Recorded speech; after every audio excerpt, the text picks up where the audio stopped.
Welcome to The Road Less Traveled with Tiffany Rosenbaum. This podcast is about sharing the success and failure of entrepreneurs. Join in and learn from others' mistakes so you don't have to go through the same hardships in business.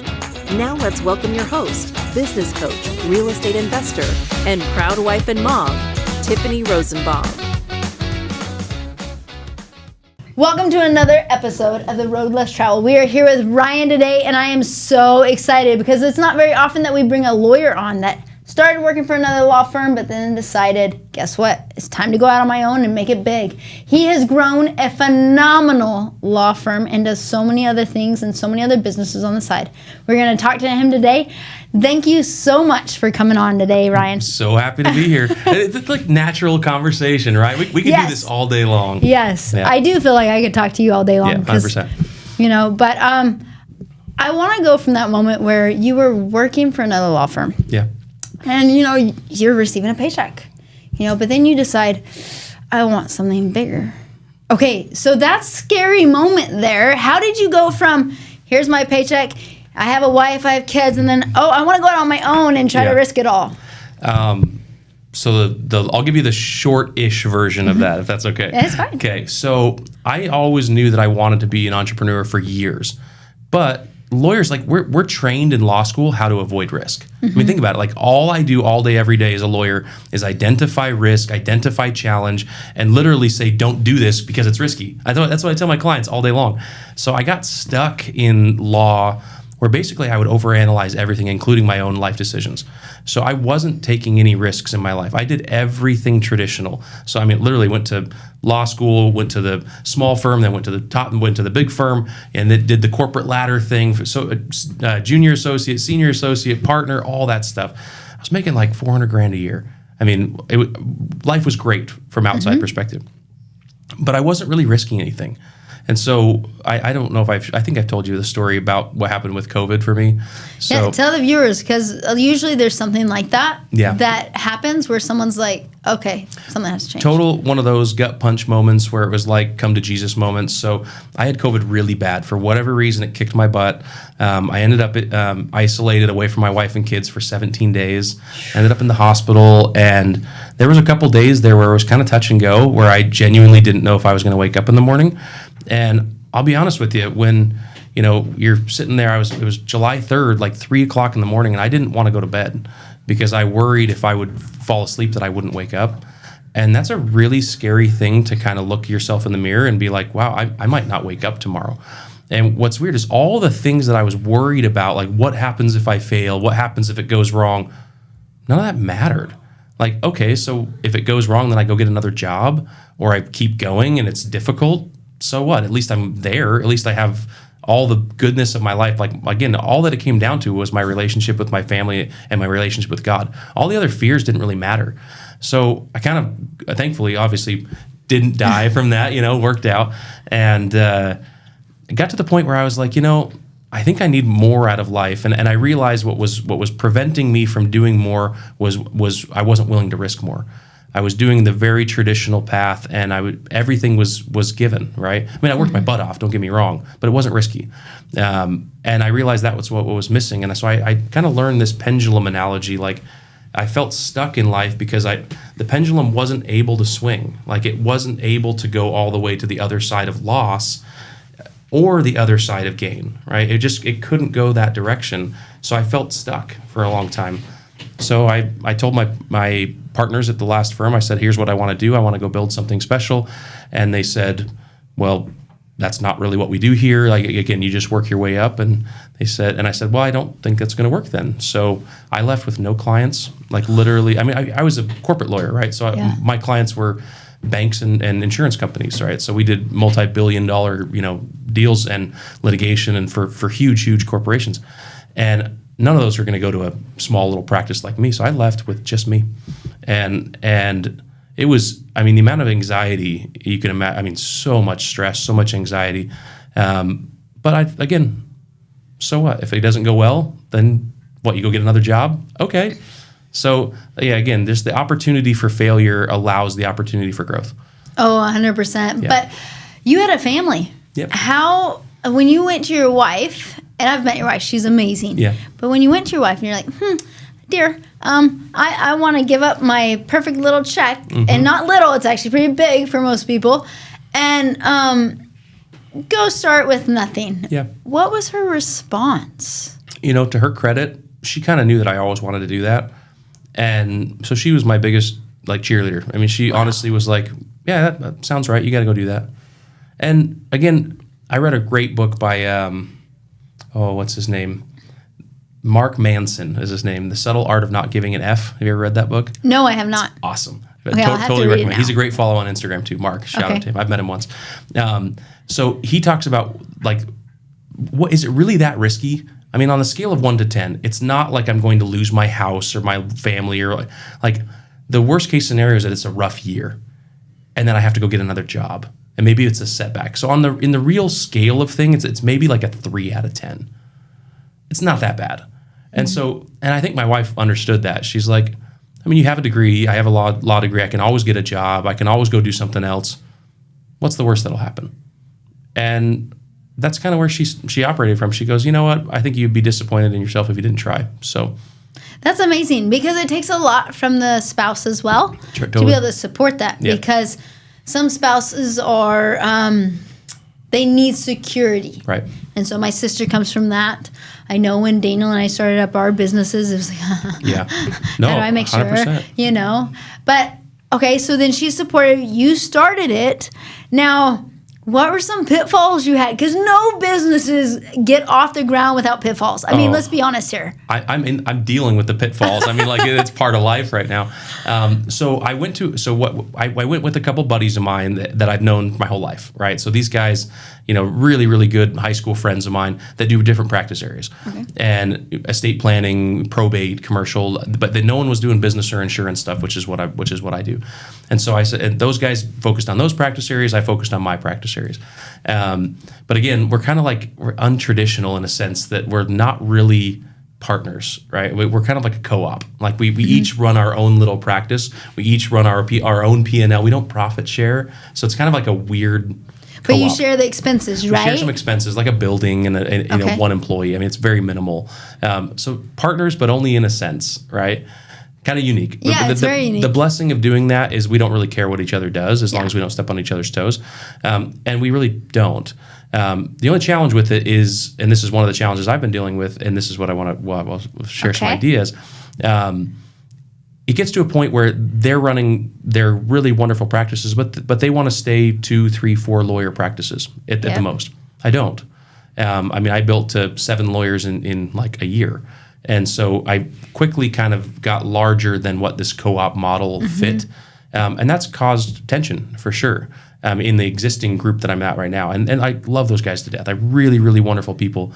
But it's caused that tension because, again, I want to keep going and keep being loud. And I do a lot of stuff on social media now, and I sponsor events and all that. And that's just a different look than what a local law firm does that works mostly on referral base. So that's caused a lot of tension. So knowing what your goals are and being honest about that. I'm not kidding when I say this. I've had conversations in the last week with these guys about some of the challenges that we're dealing with. Again, love them to death, but honestly, we're looking at it maybe we should, do I need to go do my own thing? Like a fully my own thing to be able to actually market and brand in a way that's just me. And I didn't quite do that before. Again, I scaled my little practice area and it took off really fast. But that's been one of the challenges. Is I can't quite go to the next level unless I do it myself. And so that's the plan. Oh. So we're in conversations, and it's kind of behind. We're not super open about it yet. But that's forthcoming. Is that I'll say, hey, this was a great stepping stone to get to where I needed to go, which the brand will be coming out literally in the next week. So my last name, no one can say my last name, Sandstrom. No. Whenever a telemarketer calls, it's always Sandstorm. I don't know, no one here by Sandstorm. So, but Ryan Paul, that's my first and middle name. Easy to say. So Ryan Paul Law is forthcoming. I like it. And it will probably be formally announced in 2 weeks at Brand X. Makes sense with Brand X and branding, all that stuff. It does. So yeah, that's the plan, is to probably go do my own thing and genuinely say, hey, I love these guys to death, but our practice areas, our practice groups are just a little bit different. And That's another scary prospect too, by the way. Again, to say, hey, I landed in a pretty soft spot, and now I'm going to go even landing in another, even scarier spot. So, but you're talking about something that's actually really important for our viewers to understand, because in business you always get to a level, and you have to risk that level if you want to get to the next level. Totally. There is no straight line to the ultimate $1 billion or $1 trillion or whatever. You have to literally, it's a roller coaster, and when you get to a level, you have to go, okay, it's time to risk. Yep. And you have to almost be willing to risk everything to get to the next level. Yep. If you read Amazon's books or whatever, they'll talk about the $1 billion losses they had to make the great win. Totally. And there's no reward without risk. I mean, that's the pendulum. I mean, literally, otherwise you get stuck. And people always say that, like, I feel stuck. The problem is not that you don't have big hopes and aspirations. Mm-hmm. The problem is that you're not willing to take big risks. Yep. And yeah, the reason that you have those big, huge outcomes is because those guys that have the multi-billion-dollar companies, you think they were worried about a 9-to-5 or a salary? Mm-mm. Of course not, right? Nope. They were worried about swinging as hard as they possibly can, and if it didn't work, they were going to figure out something else. So you just have to be scrappy and have to deal with it and be okay with hardship.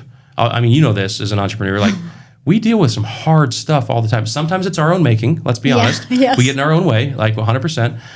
But business is just hard. It is hard. Employees are hard. And, clients are difficult. Like, that's the nature of, especially in law. I always say people don't call me when life's going well. Like, when people not in law. That's what I'm saying. Not in property management usually. When people call us, something hit the fan, right? Mm-hmm. So it's always a stressful conversation. It's always anxious. They always want something resolved. And so it's hard. I mean, every single client interaction and every single client management is difficult. And if you want the ease and the simplicity of kind of a balanced life, then don't become an entrepreneur. I genuinely mean that. Like, your 9 to 5 becomes, a 5 a.m. to 9 p.m. It becomes 9 to 5 becomes 5 to 9, right? Mm. It becomes everything that you do. It's all consuming, and it's really hard. So I'll tell you, one of the other challenges, I grew really fast. So I literally went from just me, no employees, no clients, to having a team of 15 people in 9 months. So that's a lot. Yeah. And so what happens is when I had never been an entrepreneur before, I didn't know how to do stuff. So I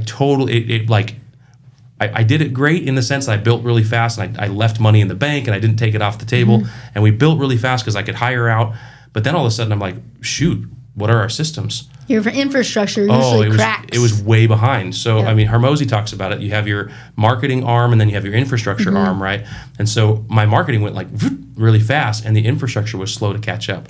And that caused a lot of pain from an internal standpoint, which then reflected with some client issues, right? And employee issues.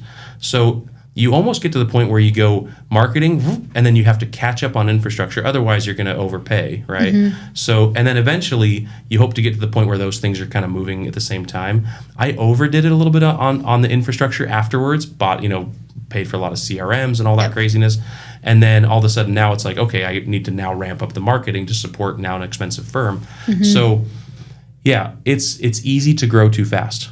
It is. And I think a lot of people have a scarcity mentality to think, as soon as I start growing my business, am I going to get any clients? There's plenty of work out there. There's tons of work out there. If you're a good person, hard worker, you're going to find the work. So the problem for me was not finding the work. The problem for me was being able to scale quickly enough internally to manage that work. And that was tough. But usually, you talked about something really important here. Usually people struggle to find the work. How did you find the work to bring it in? Because that's a big question. Like, you'll hear it with any group that you go to. My biggest problem is clients. I mean, getting clients, growing, marketing, sales. So how did you do that? So I actually think marketing is the easiest part. I think marketing is so simple. At the end of the day, people have problems, and if you offer a solution to something that solves one of their issues, and you make it so obvious that it's what they need, then they'll buy from you every day of the week, right? So if I'm trying to sell me, it's round peg, square hole, right? If I say, hey, this is what you want, this is what you want. So for months before I started my firm, again, I kind of built myself a runway at the last firm. I started going out to lunch with business owners, with contractors, with roofers, and I would ask them. I would go to lunch 4 or 5 times a week. I gained like 20 pounds because I was eating it Thirsty Lion like literally every day. It was fantastic, but yeah, not good. So I would ask them. I'd be like, "What kind of challenges are you dealing with in your business?" And I would just honestly ask them, what are your problems? Oh, I'm having this problem with this insurance company. I'm having this problem with my business partners. And I started thinking, how can I solve these issues for you? And so I started creating an offer that solved their problems rather than doing what a lot of people do, which is create a product or create something, not knowing what their market wants. So I spent probably 6 months talking to people. What would work? What are your frustrations when you deal with attorneys? What are your frustrations in these current, claims or lawsuits that you're dealing with? And then figuring out how I could solve that. And so that was number one, is just listen to your target clients. But it's identifying those target clients, right? Knowing who I want to be in the room with. And this is probably one of the things I talk most about is in the 3 years that I've been doing this, I haven't spent a penny in advertising. I've never done Facebook. I've never done Google. I've never done anything. It's 100% referral based. And it's not just like mom and pop, like, hey, I hope he sends me a case here and there. It's targeted referrals. So again, you go to people that have your existing ideal clients and you say, hey, how can I best serve you over and over again? And then they'll send you work over and over again. So for like business clients, I go to accountants, I go to other lawyers, and I go to SBA bankers. Those guys have my ideal client literally at their desk. And I say, how can I bless your life, Mr. SBA banker? How can I teach you something that would be beneficial? Can I do CLEs, continuing education training for them? Or in the auto space, go to tow truck companies, collision centers, emergency room nurses. All these people, they have my ideal clients in their offices. So how can I bless that person's life, meaning the referral source, to the point that they feel indebted to me? And so make it a win-win, make it a mutually beneficial thing. I did that with roofers. I did that with medication companies. I did that with all these different contractors. These are just friends of mine, saying, hey, you guys already have existing clientele, and those are my ideal clients. So how do we create a win-win? And that's it. Because again, if I'm going to them saying, here's what I've created, let me solve it for you, they're going to go, well, solve what? Right? Yeah. So again, it's asking your ideal client what issues you can solve, and then creating a no-brainer offer that is a win for them too. And we went from 0 files to like 500 files in 9 months. That's a lot. It's a lot. Which again didn't become a problem. Again, marketing was not the hard part. Yeah. So I say identify your ideal client, identify who your ideal client is already speaking with, and then figure out how you can bless that person's life. Mm-hmm. And if you can figure out a way to bless that person's life, then they will send you repeat referrals over and over and over again. And it really isn't that hard. I mean, really. So I learned that principle from one other lawyer years ago that I kind of learned it by accident. So I'll tell you that quick story if that's okay. Yeah, 100%. So there was a family law attorney. I don't do family law. It's not my practice area. You couldn't pay me enough money to go do those cases. That's a lot of drama. Oh, you couldn't pay me enough. I did 2 family law cases in the very first beginning of my career, and I was like, I'd rather sell furniture. I mean, like literally, like you couldn't pay me enough. But anyway, so I met her and her husband at a state bar convention, and they were just starting out their firm, and I didn't know anybody that did family law at the time, and so I had a couple people in like the next 2 or 3 weeks after I met this couple that asked me, hey, do you have a family law attorney referral? Somebody at church asked that, and I was like, actually, I'm going to send it to them, right? Let me see if I can help them out. I expected nothing in return. And I sent them a referral, and it turned into a $5,000 client for that couple. Nice. And they were like, Ryan, thank you so much. We were so indebted to you. And I was like, hey, no problem. Just take care of them. That's all I needed. I wanted nothing in return. Well, then that happened again and again and again. I ended up sending like 20 clients over like maybe 6 to 8 months. They got to the point where they felt bad. Every time I would send them a client, they'd be like, Ryan, we can't return the favor. We haven't had any clients that have been worked out for us. We're so sorry. Like here, I think I sent them probably $150,000 in work in their first year of business. So they invited me to their firm Christmas party. Like I was literally the only non-employee there because I basically funded their first year. Yeah. And they were so indebted that they felt like they owed me. What a difference that is rather than asking somebody for a referral. So I try, and I honestly didn't need anything as a return. Like I was just trying to send them work, and if that blessed their life, great. And if it was valuable to them, I'm happy for them. I didn't need anything. All of a sudden, one day she calls me and she goes, Brian, one of my clients just got hit by a car and passed away. So I need your help on this case. We jumped in and settled the case about 4 months later for $1.25 million. I made $400,000 on that one case. 2 weeks after that one, she calls me again. So I just made $400,000. She goes, Ryan, family of 4 was driving down the road and a city bus turned left in front of them and the mom's in a coma. Horrible car accident case. We ended up litigating that one for 2 years, ended up settling it for several $1 million. I can't say the exact amount, but I made a lot of money on those 2 cases, not because I ever asked for a referral, but because I blessed her life so much that she felt indebted to me. And I made tenfold what I ever sent to her, because again, I always say, like, people love to buy, people hate to be sold to. Oh, it's so true. The moment you say, hey, I need a referral, they go, why do you need a referral?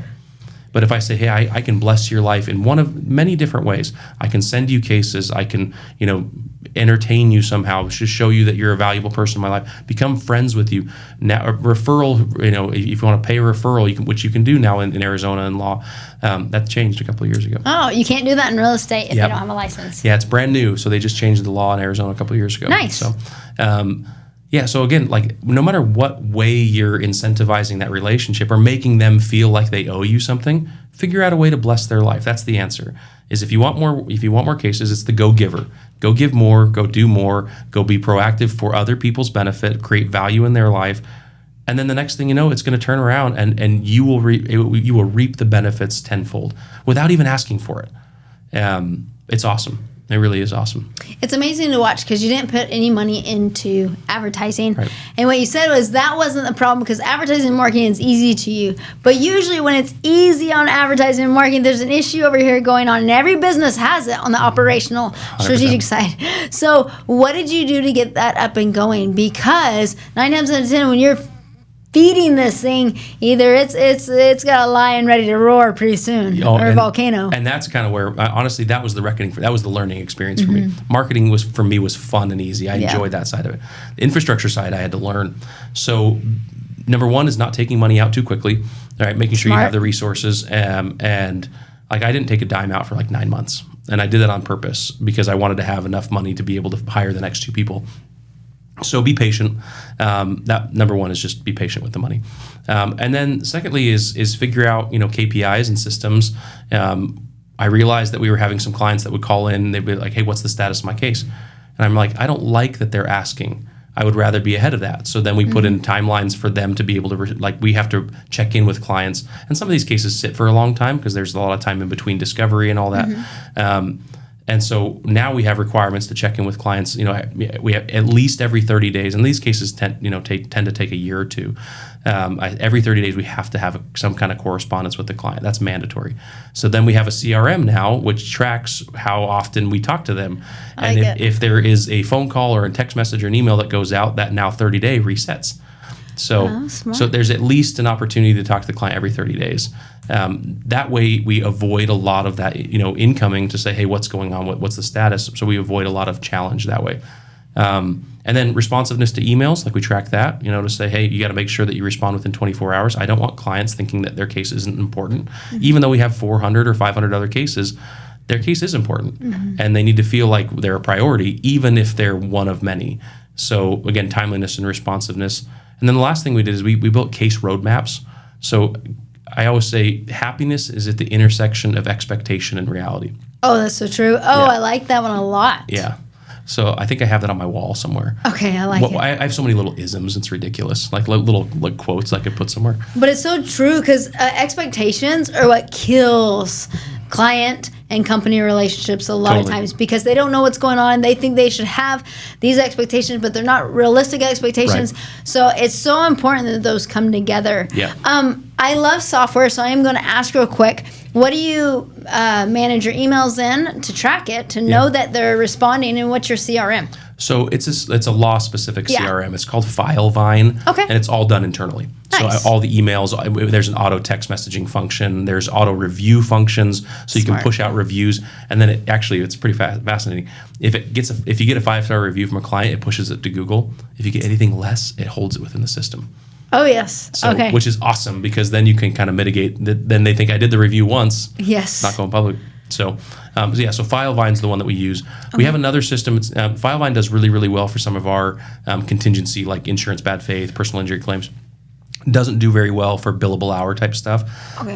which we have, the commercial practice and the transactional practice as well on the business side. So that one we use a separate system called Clio. Does the exact same system, but it's just in a different format, different practice area. So those are the two, and it all tracks it right in there. No, I love software because it can make your life a lot easier. Yeah. Now, for young entrepreneurs, I also see the opposite where they just bring on a bunch of software, don't use it correctly, and Right. that I don't recommend that. Bring on one at a time, have someone manage it. Yeah. But you grew in 9 months, 0 employees to 15. Let's talk about that. Oh, painful. The reason why I want to talk about that is because building your team is so incredibly important. But 9 times out of 10, when no one has a crystal ball, right? Yeah. We're not geniuses. We just have a vision. Yep. So we all make mistakes in hiring. What was the downfalls and successes to your hiring and learning that process? From going to 0 hires to 15's a lot. Having never hired anybody in my life, yeah. So a lot of times you hire out of urgency and you hire the wrong people, right? And then you feel some obligation to them and you feel like you can't let them go because now they left a job to come work for you. Mm-hmm. So number one, being almost too people pleasing with it, right? Mm-hmm. So saying, hey, we need a person. This is a person. They're available. They want to come over. And we had a couple really, really difficult hires early. We had a couple paralegals that we had to let go pretty quickly. And you just don't really, first off, if you're hiring that quickly, you don't really even know what you need. You don't really know what you want. And so honestly, we just hired who was available and that was a mistake. So painful mistake. And it creates culture problems. I mean, as soon as you have the wrong person in there, and sometimes I'm the one causing that problem to be there, mm-hmm. right? It just creates issues. I mean, instantly. Yeah, one bad hire can cost millions. Oh, yeah. One bad hire. So I always say now is you should always be hiring and always looking to what you need. So when an A player comes along, you're ready to get them. Yeah. Because early on, I had some of my worst hires. Like you said, I was in desperation. I just hired someone. Yeah. There was one time I hired someone that was in the accounting department. And I was like, I just need a butt in the seat. Yeah, the worst thing you can say, don't ever say that. It will bite you in the butt. Yeah, and it really did. will. Yeah. Because if you have one bad hire, like you said, it can destroy the culture. Mm-hmm. And when you destroy the culture, you become a revolving door. Yep. Then it's just money. You might as well just print money and put it out the door. Yeah, honestly, 100%. So can I tell you an interesting hire? I would love to hear it. This was a really, really good learning experience for me, that it's often it's the system and the culture more than the person a lot of times. And so what I mean by that is at my last firm, I had a secretary that she and I did not get along well. I get along with everyone, by the way. Yeah, you do. But in a working relationship, she frustrated the heck out of me. Oh. She was slow to respond, and so my old firm, old stodgy 80-year-old law firm, right? And they had systems and programs and protocols that were just given to people. This is how you do things. Again, they had their own systems. Yep. There's zero room for creativity, zero room for flexibility. But again, that was their system. It worked for them, and it worked for them for a long time. Why would they change it? They literally, some of the guys had been there for 50 years at that firm. So there might be a problem there. There was, but again, so her problem was that she couldn't change anything. So she would get frustrated, and she would we have a natural tendency to procrastinate the things that we don't want to do. Oh, 100%. So what ends up happening is I don't want to deal with that, so I'm just not going to think about it until it becomes a boiling pot and it boils over. And that happened a lot with her. And so I would be like, what's the status of this? Oh, I'm working on that. Well, she wasn't, because she was, again, she was procrastinating it. It got to the point where I almost let her go at the last firm. So anyway, I ended up leaving, and they chose to terminate her at the last firm because they didn't have a spot for her once I left. And so I go to my new firm. I have no employees, and I'm literally 4 weeks in, and I was like, I'm getting really busy already. I'm really starting to go fast. And I was like, I need some help. The only person that knows my practice is Katie, and she's worked for me for 3 years. And I told my wife, I was like, I think I'm going to bring Katie in to help on an hourly basis. She goes, why? We're butting heads with her so much. And I said, yeah, but she knows I literally just needed someone. So I had a real significant heart-to-heart with Katie, and I said, look, I need help, but we butt heads a lot. How can we make this work? How can we do this? And she goes, I'd never asked her this question before. I said, where would you thrive in employment? Wow, empowering. Yeah, I never asked her that. All I had ever asked of her was to do the systems that she was given, and if she didn't do them, she was failing. So I asked her, what would you do well in, right? What would be good for you? And she goes, if I could help build the intake system and the accounting system, I think I could really help with that. I was like, okay, like what do you mean? And she started giving me ideas, and I was like, that's great. That's fantastic. So I hired her on an hourly basis. Just full disclosure, I was like, all right, I'm going to give you some bandwidth to go kind of be creative. And then that turned into, I think I need more time from her. Then it was 20 hours a week. And then within 2 months, she was full time. So all of a sudden, I told my former partners at my last firm that I hired her full time. And they're like, why? Again, like you had such a hard relationship with her. And I said, the problem was not her. The problem was that I didn't create an environment where she could succeed. And as soon as I gave her the opportunity to make decisions and to have some autonomy and to be creative, she is awesome. Easily my most valuable asset on the team. Easily, 100%. I tell her that, and she's paid really, really well now.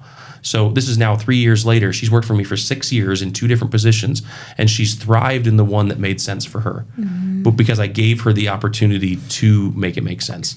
So that, I mean, what a cool thing. And I tell my team this.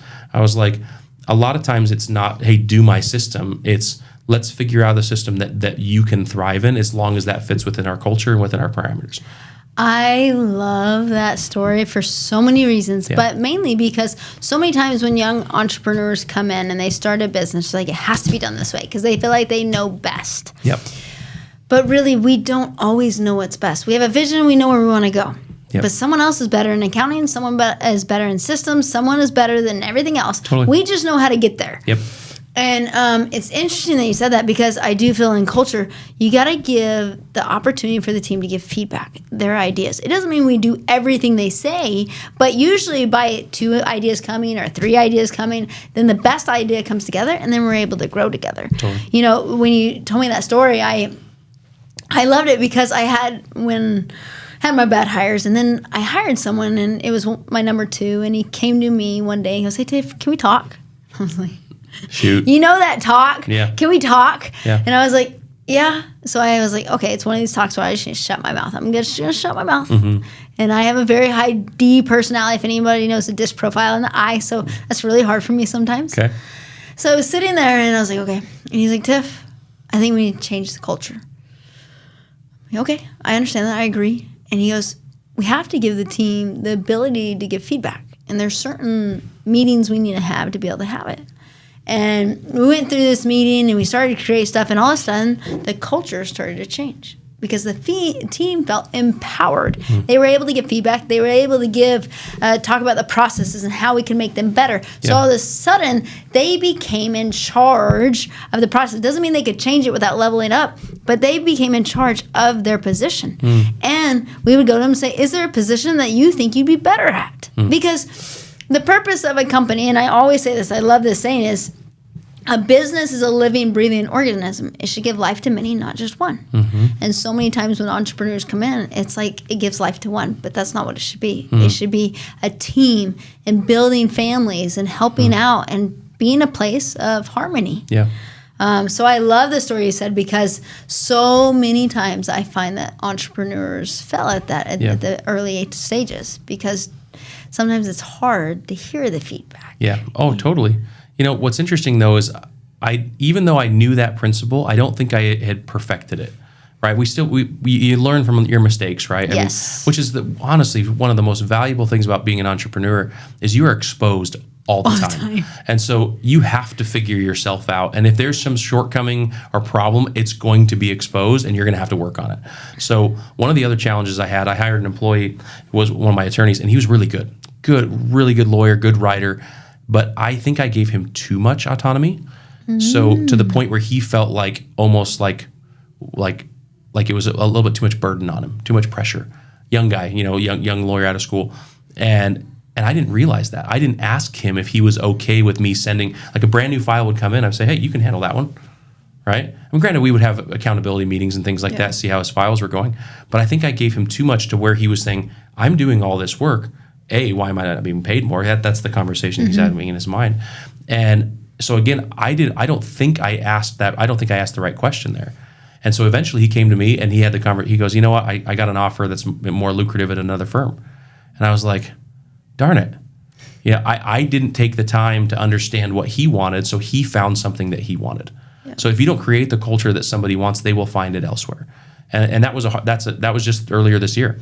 So that was a hard lesson for me to learn, that if the people, I can do all the things that I think are right, but if it's not something that they have buy-in on, and if it's not something that fits with what they want to do with their lives, they're going to go find it elsewhere, and they're not beholden to you. And that's a rip the Band-Aid off type situation. That hurt. He's a great kid and a great guy. So that was I was bummed about that. Again, another little learning experience along the way. Right? Isn't there a bunch of learning experiences? I heard this great quote the other day. This was in the context of marriage counseling, which I'm a huge proponent of. Go talk about your stuff, figure it out, right? Yeah. That if your marriage is a 6 or a 7, you have to tear it down to a 2 to become a 10. Oh, I've never heard that. I mean, just the idea that, like, in order to refine it, you have to tear it down. Yeah. Like, I mean, the whole idea of processing and refining is literally heating it up, molding it back down to nothingness, and then being able to create something wonderful. And that process of looking at yourself and looking at your business and saying, what do I need to tear down, is really painful. We're all prideful, and it sucks. And then to say, hey, but I built something cool.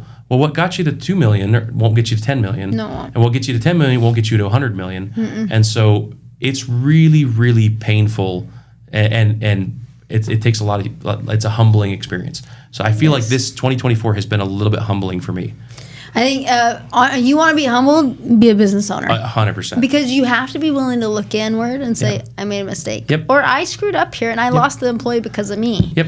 And I can look at multiple, those early years of learning, even every year. Let's be honest, we always are making decisions, moving, figuring out, was it the right decision, was it the wrong decision, and it's just always moving. But what you said there was really important.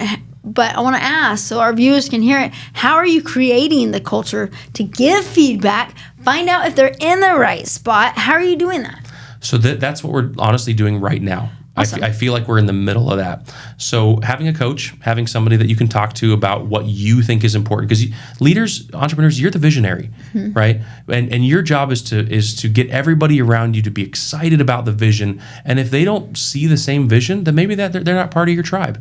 And that's okay. Mm-hmm. So being okay with the idea that not everybody needs to be part of your tribe, and that not everybody needs to, be cheering you along. It's okay to, have people that don't enjoy what you do. That's a hard thing for me, being a people pleaser, by the way. So I think every entrepreneur is a little bit of a people pleaser, because we want to be loved. Yeah, 100%. So I would say have a coach, have somebody that you can talk to, figure out your purpose, your individual why. And if it's just money, it's not going to work. Mm-mm. Like, if it's just money, I'll be totally honest. I've made a lot of money in my life, and I have the stuff. I drove a Lamborghini here, right? I have the Rolexes, I have the vacation house. It doesn't fill you up. Mm-mm. It's nice to have stuff. It's nice to go on a cruise or whatever, but it doesn't actually make you happy. And here's the something that I've said a lot over and over again, is no external gratification will ever create internal fulfillment. Oh, it's so true. Yeah. So true. So we search out the promotion, we search out the raise, we search out the Rolex, the whatever the thing is or the money is, and we're looking for some external thing to make us feel better internally. But then when you get that thing, you're still the same person that you were 5 minutes ago. And yeah, it feels cool for about 10 minutes or maybe a day, maybe a week. And then you go, but I'm still the same miserable person that I was before, because I'm always thinking about what's on the horizon, not what I'm grateful for now. That's a great Eckhart Tolle, Power of Now. Mm-hmm. I by the way, I read a ton now. I didn't ever read before until I became an entrepreneur, because you have to learn all this stuff. Oh, yes. He says, if you're always looking to tomorrow, then you'll never be sufficient with today. Oh. And it's not to say that looking to the tomorrow is bad, but if that's all you're focusing on, you will never achieve. And so no matter what you get, no matter what you would receive, it's still never enough, because you're never looking in the now. And that was a hard principle for me. I wanted the next Rolex. Mm-hmm. I bought a Rolex. I was like, I need another one. Mm-hmm. I'm not kidding. I wanted a Rolex. I wanted a Rolex Milgauss for 10 years. I was like, I want that watch so bad. It's $15,000. I bought it. A month later, I was like, I want another one. So I bought the Yachtmaster 2 for $45,000. Within a month, I was like, I think I need an Audemars Piguet. It's an $80,000 watch. And then I paused and I'm like, what am I doing? Like, I'm chasing all this stuff. I'm chasing all these ideas of what I think is going to make me fulfilled. So if your answer to why you're doing what you're doing is some external result, you will find yourself lacking at the end. No, it's so true. And it's so important to find joy in the journey, like the process and what's happening. How I have always defined it is you've got to be happy right now. You don't have to be satisfied where you're at, but you have to be happy where you're at. And you have to enjoy where you're at and what you're doing.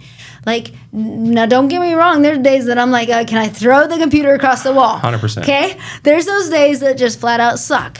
But I also learn how to enjoy that suck because that's what's going to get me or my team to the next level. That's the pendulum. You know? Mean, you see it now because now you go, hey, this sucks that has the potential to create some actual goodness. You have to embrace the hard things and be okay with the fact that those hard things are going to be there. Because if you're looking for just happy, blissful simplicity, then go work somewhere where it's easy, because then you're never going to have the opportunity for all those great things. So enjoying the process, I call it fulfillment, right? Mm-hmm. I don't look to be happy. I look to be fulfilled. I like that. Yeah, and because happiness, I think, can come and go. Well, it's an emotion. It will. Yeah, but being fulfilled is like deep in your core. You're like, hey, this feels right, even if it's hard, right? In a marriage, for example, I've been married 17 years. Like, there are times where I'm not happy. There are times when my wife is not happy. But does that mean that you throw it all away? No. But the answer is, I'm still fulfilled in this relationship. There's still value in this relationship that I find fulfilling. And so I'm going to keep persisting even if it's hard. And isn't that really what diligence is doing the hard thing even when you don't want to do it? You do cold plunges. I do. I haven't done that yet. You need to come over, and Daniel would love to do one with you because, like, literally we're ripping up our backyard right now. Yeah. But the reason why I do it, you bring up cold plunges, I do it to show myself. Like, I go into the cold plunge in the morning because I know it sucks, first of all. Yeah. It's like, it's miserable. Yeah. People are like, doesn't that suck? Why do you do that? Yeah, it does. It sucks. It's hard, but it makes me better. Yep. And it shows me that I can do anything that comes in front of me. Yeah. I don't care what happens during the day. I can bulldoze it over because of the fact that I can do a stupid cold plunge. Yeah, exactly. Well, I think a lot of times, what's the goal of most entrepreneurs? They want to go sit on a yacht somewhere or on a beach somewhere. They're looking for simplicity, and their idea of a good life is having no hardship. And I think that's a big problem. If your goal is to do less and to do nothing, then you will be extremely sorely awoken when you're in the entrepreneurial process because it's hard and it sucks. So if your fulfillment is I'm doing things that are important, if you find value and happiness and enjoyment, it's because you're doing something that's important. Like in my profession, I'm doing something that somebody cannot do for themselves. They don't have the knowledge, skill, or the understanding, and they are so anxious and nervous and scared about their life and their circumstance that they can come to me and I can put them at ease and actually solve their problem. What a sweet thing that is to be able to do. I mean, how is that not like a doctor? How is that not like somebody ever in real estate? I don't know how to build a house. But I can ask somebody that can solve that for me. So to be able to do something for somebody else and be able to provide a service or benefit their life, I take a lot of value out of that. So for me, it's like I'm doing this not just because it's financially beneficial, but this is a really good thing for people's lives. So it's not money, it's not happiness, it's value and fulfillment at the end of the day. No, it's true. You gotta be fulfilled with what you're doing. Yep. And because I think the biggest enemy to our success is the comfort zone. Oh, I mean, and like you said, most people desire that comfort zone, but that's not truly what you desire because it doesn't build confidence, it doesn't build growth, it doesn't make you feel like you can accomplish anything. So to be honest, I mean, I could go into that forever, psychology behind it and the depression of the world. Yeah. But that's why I do cold plunge. Yeah. But I think it's so important to realize that hard that you go through, that suck, that not understanding that unknown, that's actually what helps us grow, become good entrepreneurs, become great parents, become what we truly are meant to be. Because I do feel like humans, and I told one of my coaches, he turned to me and goes, Tiff, you're really busy. like, you're really busy. And I'm like, I am? I mean, yeah, I'm busy. But he goes, no. I don't know how you can accomplish anything more. And I said, truly, I only feel like I'm at 20 or 40%. Yeah. I said, I don't think I've even remotely touched the surface of what I'm meant to do. I feel the same thing. People tell you you're crazy, right? Oh, yeah. He goes, you sure about that? And I said, oh, just wait. I said, I'm not done. I said, I truly feel that I'm supposed to do more. And that more is supposed to impact the lives around me. Yeah. By what I do in business, what I do in life, what I do with the people around me. Everything is meant to impact the people around me. Here's a really interesting thing. That some people will look at that and say you're not grateful for now. Because there is that possibility. Again, that's the Eckhart Tolle thing. Again, if you're only looking to the future, then you don't have the present. So there's a balance to it, right? It's to say, look, I am so grateful for what I have right now. I'm so grateful for it. 100%. But I know that the purpose of life is to not just be stagnant. Like I believe we're like this life, the purpose of it is to learn, develop, and grow. Yes. And I don't learn and develop and grow by just sitting around. It's comfortable for a time, but so it's supposed to be a little bit difficult and it's supposed to be hard and that's the blessing of it all, right?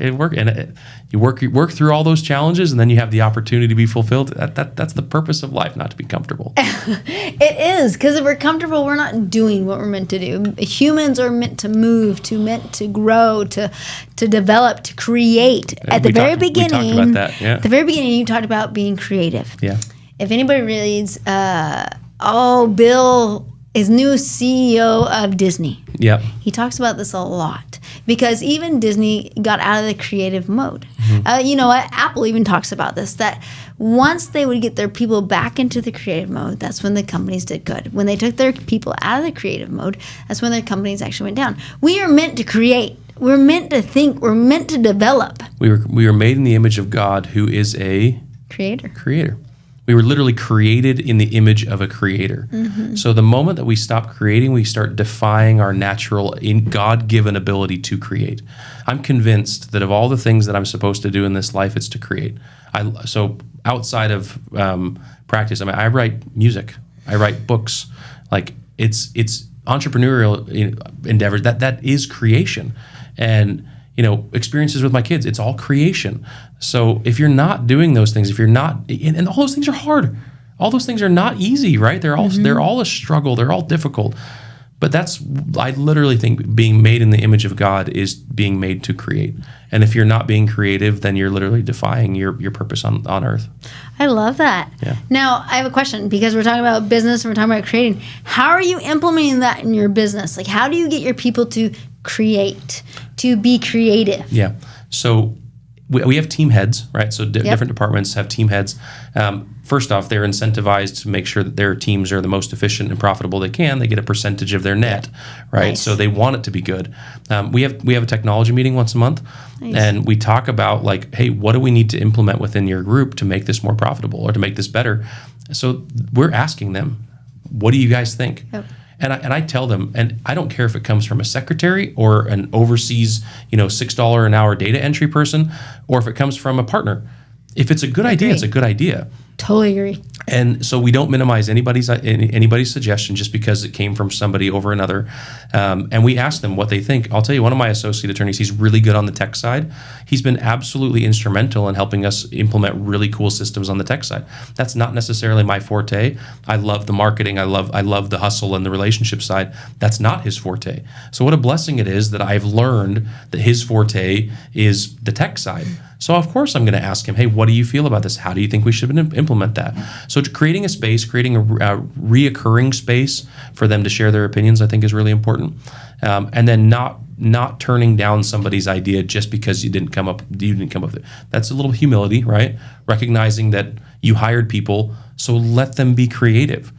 If you've ever worked under a micromanager, the guy I worked for at my last firm, I love him to death. I genuinely think he's one of the best lawyers in Arizona. So I feel like I got a phenomenal training.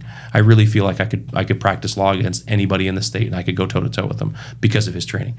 But he was also very heavy-handed. He also had a very heavy thumb on me the whole time.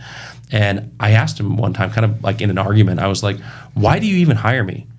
Do you not want me to use my own ability to be creative and solve this problem, or do you want to just tell me? If you want to just tell me, just dictate it. I don't even need to be here. So if you limit and stifle somebody's ability to be creative, it kind of diminishes their purpose there at all. Like, you're hiring somebody's brain. Like, go flourish, go figure it out on your own, and be okay that they come up with something that you wouldn't have. Oh, I love that. I do, because, I always tell my team this when I hire someone: 2 heads are better than 1, 3 heads are better than 2, right. and 4 heads are even better than 3. Yeah. And when you take that mentality, like I said at the beginning, it doesn't mean you actually do everything, but those ideas and the creative mind is where you get the best outcome. Totally. Best outcome. So I want to do a spitfire real quick. So I know we don't have much time left, but real quick, what's the best advice you've ever received? Oof. Business, marriage, all the above? All of the above. Wow, you put me on the spot with that did. one. Okay, the best advice I've ever received. I swear, I've seen podcasts do that. What's the best advice I've ever received? Do what is right, not what feels right. Ooh, I like that a lot. Usually the hard and the right are the same. Yep. Usually the easy is Do wrong. what is right, not what feels right. And that was that. So that my grandpa passed away when I was like 12 years old, and he would encourage me to always do the hard thing, right? So go do the hard thing. That's fine. That was his phrase. Go do the hard thing. So that phrase of do what is right, not what feels right. That's actually my phrase, but it's a derivative of what my grandpa taught me.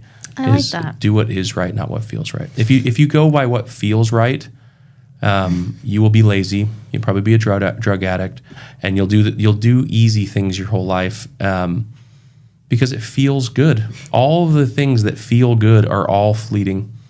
All the things that are good are hard, and they take time, and they're difficult. So leaning into difficulty, leaning into to struggle, but when it's right. I heard something that I really liked. You can't have progress without pain. Like, Yep. and like, for instance, if you go into a gym, if you don't lift any weights, nothing's going to happen. Yep. And you lift those weights, and then that last rep comes, and it's like painful. It's painful. But that last rep is what makes the change. Yep. It's not the first one. It's the last one. Yep. What's the worst advice you've ever had? Play it safe. Oh my gosh! I was thinking the exact same thing before you said that. I'm like, So, he's gonna say this. There's a lot of good people in my life that have done the traditional path. I would have probably not gone to law school, to be totally honest with you. I probably would have done a lot of other stuff if I didn't have voices in my life saying play it safe. I played it safe for 38 years of my life. And how do I say this without sounding too dramatic, right? Because I don't want to sound like first world problems, oh, woe is me. I was married, I had a nice house, I had great kids, I was making good money, but I felt empty inside. Like, I know that sounds like such first world problems, like life was fine, and what am I to complain about it?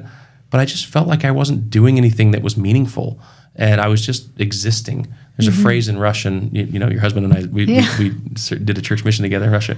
It says, people exist rather than live. And that's what I felt like. I felt like I was existing. Just felt like I was doing all this stuff.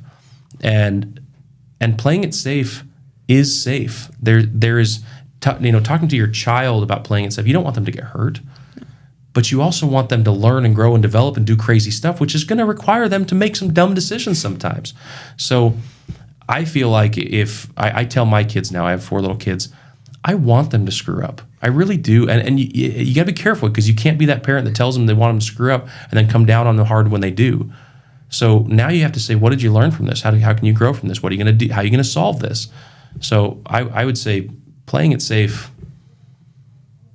you only get one life. You know what I mean? You only get one life. This is not a trial run. This you get one life. And you're going to play it safe the whole time, that at the end of your life, you're like, I didn't even really live. I just existed. What a waste. Yeah. Like I said, I think we're meant for a lot more than what we remotely understand.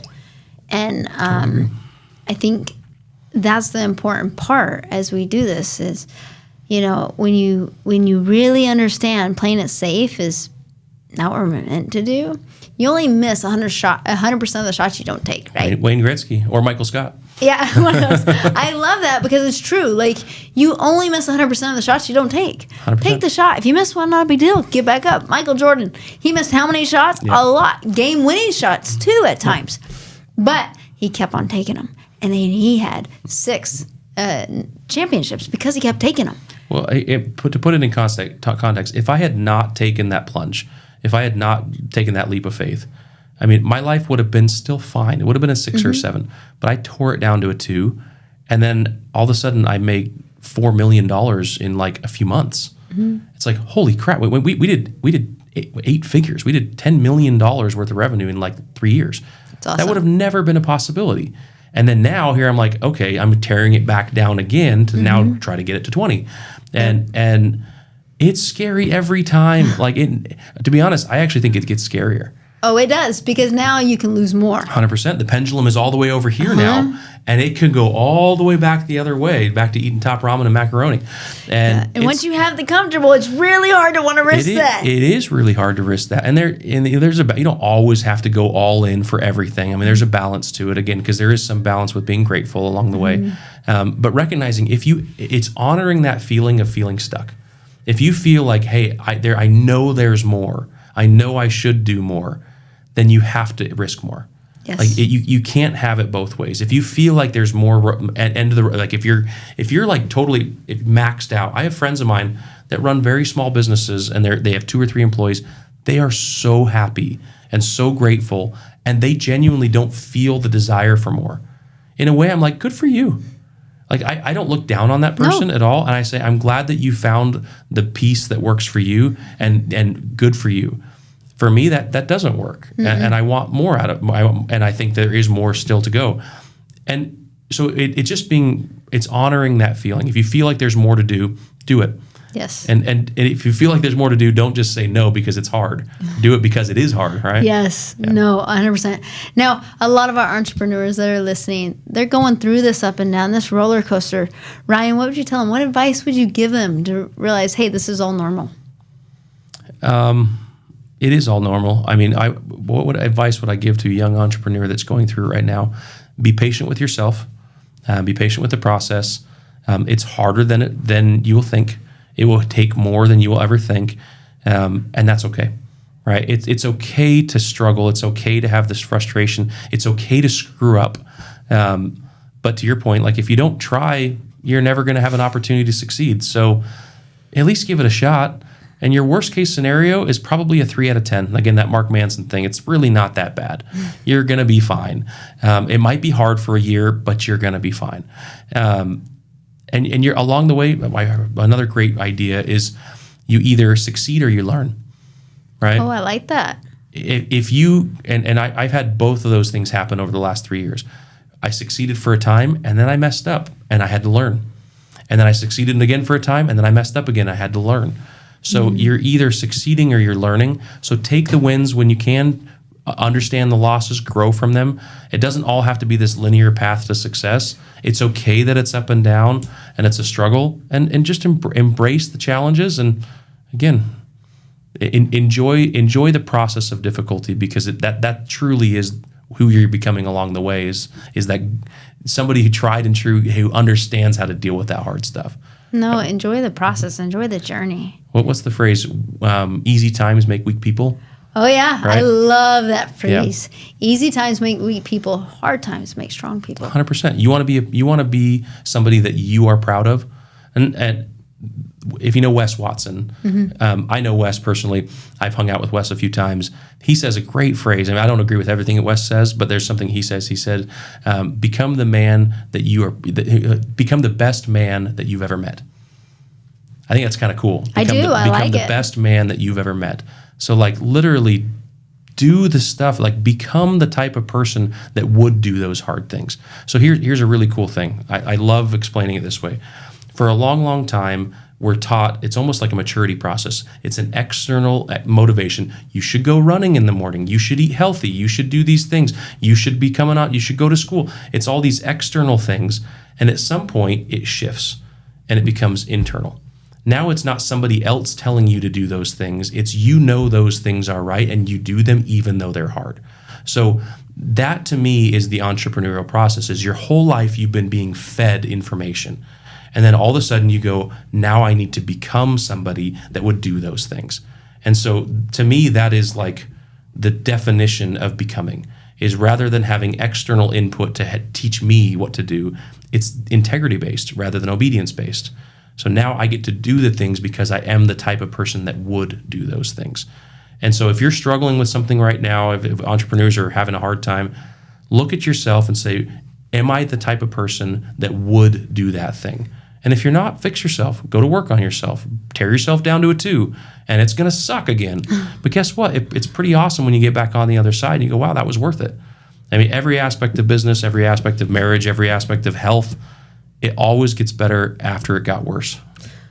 So true. You could not say, no one can say it better. Ryan, we're so grateful that you came on today. It's been a pleasure. I could talk to you literally. For hours. We could probably talk forever. Yeah, forever. About business, life, whatever. We could talk forever. So 100%. We appreciate you coming on. Where can they find you? So Instagram, just Ryan P. Sandstrom. If anybody ever wants to text in, we have a little text in code too. Oh, nice. They can get on our email blasts and all that kind of stuff. Just text lawyer to 26786. That's a little easy thing. Instagram, we put some videos out there. We do some podcasts, but that's more of our product central. That gets you a link to the law firm. That gets you a link to the like lawyer in a box course that we have, so people don't have to hire lawyers. They can actually just get it all right there. Yeah, so text lawyer to 26786. Good place to start. Nice. Thank you so much for coming on today, Ryan. Thanks. Appreciate it. Thanks. Thanks for tuning in today to The Road Less Traveled. If you're organizing an event, workshop, or simply planning something exciting and would like to have Tiffany Rosenbaum join you, or want to have her on your podcast, visit TiffanyMRosenbaum.com and click on Book Tiffany to get started.